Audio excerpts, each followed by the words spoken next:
ex-girlfriend and proposed to her at midnight. They've since married and divorced. But this New Year's Eve, 2010, was going down in history as the year that not even a dentally challenged chap or cheating jerk could stand the idea of having me on his arm. The most devastating, dismal detail of this worst New Year's night ever was that no one would have thought that was my reality. I'm Rachel Winslow, the owner, founder, CEO, and visionary behind Let's Get Married, Atlanta's most formidable full-service luxury wedding firm. I link the likes of lovers from engagement to honeymoon, making the most special day they only imagined in high school daydreams come to life.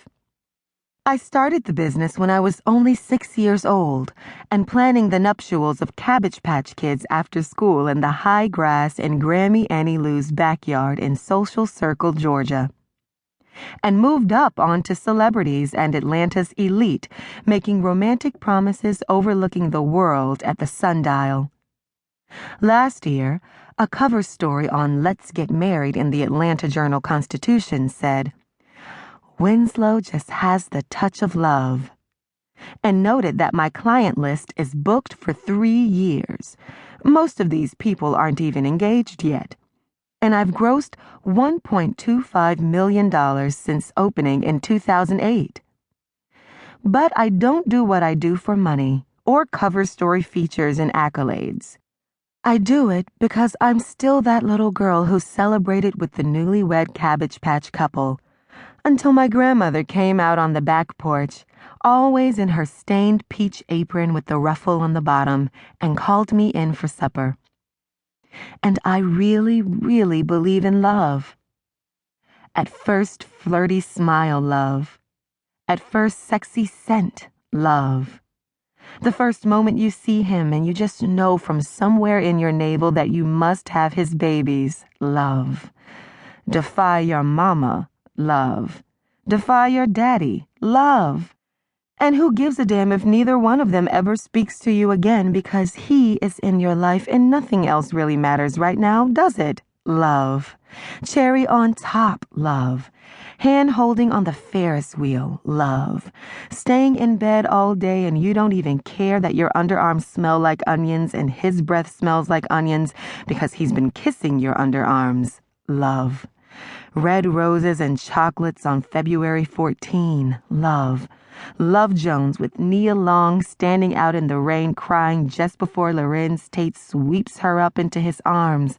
Love. Sappy love. Yes, cliched love.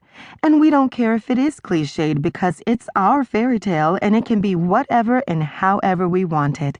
Love. Just love. All my life I dreamed I could find it, that I could have it. Be the love story I created. Escape the old myth that professionals in the wedding business are meant to plan for, not be in love. But the more New Year's nights I spent alone, the less I thought my dream was possible. And you know what they say, whoever you're with at the stroke of midnight on New Year's Eve is the person you'll spend the year with. Apparently 2011 wanted to see me solo. Because just as I'd planned, by midnight, I was passed out in my Grammy getup. No new love in sight. Not even the gold-toothed pizza man had tried me that year. Hell, I might have let him upstairs. Things weren't any better New Year's Day. At 7 a.m., my cell phone rang after my best friend sent a text saying I'd better pick up. This better be good, Ian. You're coming tonight, right? He sounded like it was 7:00 p.m. and I had a clue what he was talking about. Actually, I did. While the NyQuil binge still had me a bit foggy, I knew exactly why he was calling. It was his girlfriend Scarlett's 25th birthday. 1/1/11. How could I forget? Ian had gone on babbling about it every 5 minutes at each of our weekly Wednesday lunch dates through December.